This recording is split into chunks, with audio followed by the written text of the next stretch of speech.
박진영은 우리나라 3대 연예기획사 JYP의 창립자이자 이사, 최대 주주이면서 실질적인 수장이라 할 수 있죠. 단순히 연예기획사 경영자일 뿐만 아니라 박진영은 연예계에서 손꼽힐 만한 가수, 작곡가, 댄서, 프로듀서로 진작부터 다재다능한 천재적인 재능으로 대중의 큰 사랑을 받아왔습니다. 또한 박진영은 첫사랑이라는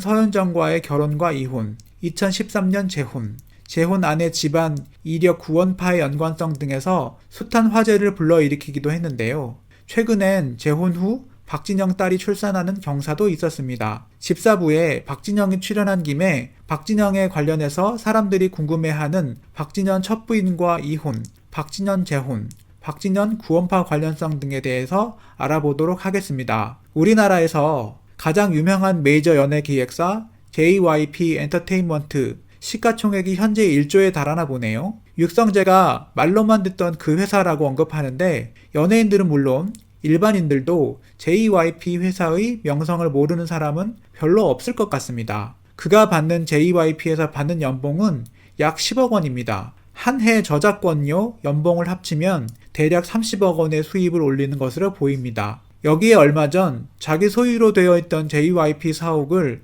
SK재단에 매각하면서 시세 차익을 50억 정도 남겼다고 알려져 그가 보유하고 있는 재산은 약 500억 정도의 수준으로 파악됩니다. 또 힐링캠프에도 등장한 적이 있는 그의 구리시에 있는 집은 약 5억 원 정도 됩니다. 박진영이 집사부 일체에 사부로 출연하면서 그의 천부적인 끼와 남다른 열정이 집사부 제자들을 통해서 간접 경험으로 보여질 듯해서 기대가 됩니다. 집사부 예고편에서 힌트 요정으로 B가 나온 것만 봐도 집사부가 누구인지 짐작이 가죠. B는 사부에 대해 내 인생 사부님이라며 시가총액 1조 원의 리더다 라고 언급합니다. 대중가요 히트곡 1위 곡만 50곡, 이 두 가지 힌트만으로도 집사부는 당연 박진영. 박진영에 대해 좀 더 자세히 알아보겠습니다. 박진영, 직업 가수, JYP 엔터테인먼트 이사, 음악 프로듀서, 안무가 댄서. 박진영은 JYP의 최대 주주로서 현재 JYP 엔터테인먼트 주식 16.16%를 보유하고 있으며 이는 2018년 8월 주식시장에서 시가 기준으로 1,500억 원에 달한다고 합니다. 박진영은 과거 JYP의 대표이사였지만 현재는 아닌데요. 하지만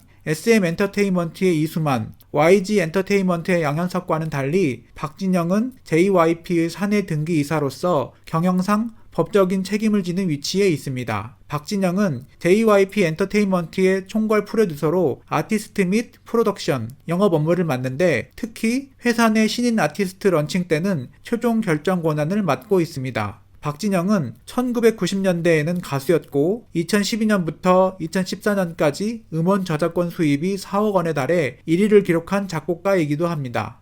1992년 박진영과 신세대로 데뷔하지만 망하고 맙니다. 그 이후에 작곡가 김영석의 밑으로 들어가 2년간 온갖 수발을 들며 작곡의 A부터 Z까지 모두 배워오는 등 본격적인 창작의 밑거름을 다졌다고 하는데요. 1994년 날 떠나지 마를 타이틀곡으로 한 1집을 내놓은 박진영은 당시 연세대 재학 중이었는데 가수가 되기 위해 이 소속사, 저 소속사를 다니며 자신이 작곡한 노래를 들려줬지만 번번이 독특한 체형과 고릴라같이 생긴 얼굴 때문에 거절당했다고 합니다. 당시 박진영이 계속 오디션에 떨어지는 걸 보다 못한 클론의 구준엽이 박진영을 직접 이수만과 만나서 오디션을 보게 해줬지만 결국 떨어졌다고 합니다. 오디션에서 떨어뜨린 이수만과 떨어진 박진영이 현재 같은 직업에 종사하고 있다는 건 재미있는 일이죠. 후에 연예기획사 JYP를 설립한 박진영은 같은 가수 출신이자 최대 기획사 SM엔터테인먼트의 설립자 이수만을 원더걸스를 통해 이수만의 소녀시대를 앞서기도 합니다. 어린 시절 미국 생활을 하면서 영향을 받은 흑인 음악 필링을 강조했던 박진영의 춤과 노래는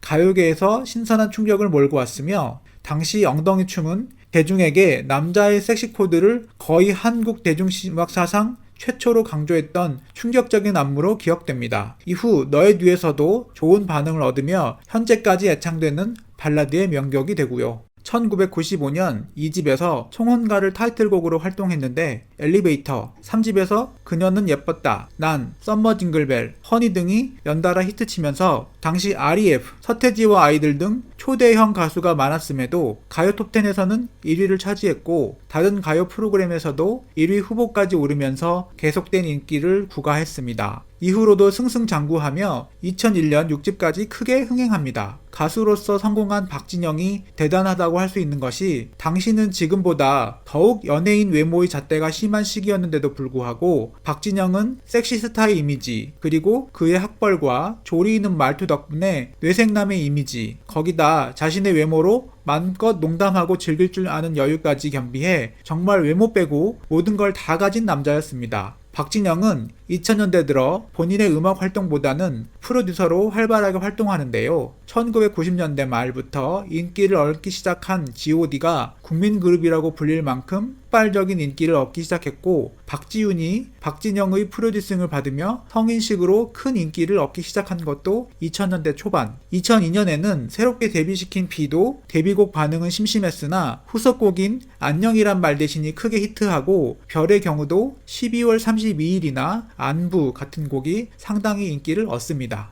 2000년 후반에는 본격적으로 아이돌 그룹들을 데뷔시키기 시작하는데 결정적으로 2007년에 원더걸스를 데뷔시키고 이때 곡인 텔미는 대한민국의 UCC 열풍과 후크송 열풍을 몰고 온 데다 현재 불고 있는 걸그룹 열풍의 시발점. 이후로도 2AM, 2PM, 미스 A, 현재의 트와이스 등이 모두 박진영의 손을 거쳐서 탄생한 아이돌 그룹들입니다. 한때 미국병이 들어 무리한 미국 진출로 쓴맛을 보기도 하지만 한국에서 성공한 가수이자 음반 제작자, 경영인이라고 어느 누구도 부정할 수 없는 인물이 박진영입니다. 박진영은 평소에 결혼 제도에 대해 비판적인 시각을 보여왔습니다. 그런데 정작 본인은 첫사랑과 결혼을 했고 또 이혼한 뒤에 다시 재혼을 하게 됩니다. 결혼이라는 제도가 달갑지는 않지만 그도 안정을 추구하는 인간의 본성은 거부할 수 없는 것 같네요. 박진영의 전부인 서윤정은 첫사랑이었다고 하죠. 1993년 박진영이 대학 1년 때 지은이 소개로 전부인 서윤정을 만나게 되는데요. 아내 서윤정은 데뷔 전 아무것도 아닌 나를 사랑해준 여인이다. 첫사랑과 결혼해 행복하다. 하지만 결혼 전 박진영은 서유정 집안의 반대로 3년간 이별하기도 합니다. 당시 박진영 처가의 반대 사유가 연예인 남편은 절대 안 된다였습니다. 결국 박진영은 연예계 은퇴를 선언하고 공익근무 요원으로 근무하면서 다시 서윤정과 만나 1999년 결혼식을 올리게 됩니다.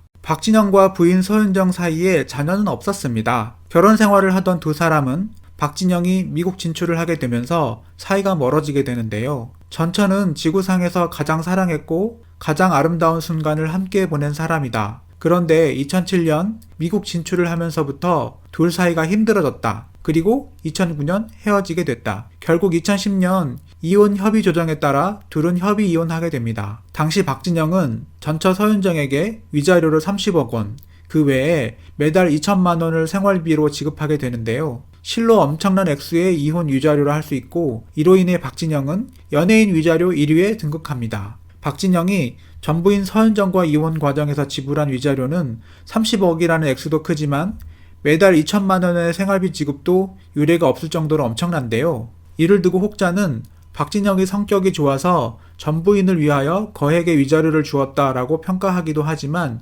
실상은 좀 다릅니다. 박진영과 전처 서윤정은 약 1년 정도를 재산 분할로 서로 간의 의견 차이를 벌인 것으로 보입니다. 박진영 전부인 서윤정이 박진영의 재산, 청담동 소재 JYP 사옥 20억 원, 15억대 아파트에 대해 가압류를 신청하기도 했고 재산 분할 청구권 소송을 하기도 했으니까요. 박진영 이혼 위자료가 연예인 위자료 1위라고 언급했는데요. 위자료의 개념이 이혼의 유책 사유가 있는 사람이 배우자에게 지급하는 것인데 즉 혼인관계의 파탄의 책임이 있는 사람이 상대에게 지급하는 것이죠. 바꿔 말하면 저 정도 액수의 위자료를 지불해야 할 만큼 박진영의 이혼 유책 사유가 크다고 할 수 있겠죠. 2010년 전부인 서윤정과 이혼 후 박진영은 2013년 10월에 9살 연하의 현 부인과 재혼하게 되는데요. 박진영은 재혼 당시 부인에 대해 일반인 여자친구라고 언급한 바 있습니다. 저에게 너뿐이야라는 곡을 쓰게 만든 한 친구가 있었습니다. 저보다 9살 어린 평범한 친구인데 첫눈에 서로에게 호감을 느꼈지만 계속 평범하게 살고 싶어 하는 그녀의 마음 때문에 우여곡절이 좀 있었습니다. 하지만 오랜 시간 많은 대화를 통해 결국 서로에게 필요한 신뢰를 얻었고 마침내 그녀가 저의 프로포즈를 받아들여 다음 달 10일 결혼하기로 했습니다. 서로 첫눈에 반한 건 작년이 처음이었다. 그 친구도 어릴 적부터 나를 이상형으로 꼽아왔다. 내 이상형은 연예인 같은 사람보다 이목구비가 작고 평범한 여자를 좋아한다. 그런데 세월호 참사 이후 박진영 현재 부인이 세모그룹 유병헌 회장의 조카라는 루머가 돌기도 하는데 이는 곧 사실로 밝혀집니다. 아내가 문제가 된 회사, 청해진 해운 소유주들과 친척이라는 것 이외에는 어떤 연관도 없는데 아무 얘기나 막 써도 되는 나라인가요? 제 신앙에 대해서는 제가 한 모든 인터뷰나 음악을 들어보시면 아실 것입니다. 저는 지난 몇 년간 많은 종교를 공부해 봤으나 여전히 무교입니다. 더 이상 근거 없는 얘기가 떠돌아다니지 않기를 바랍니다.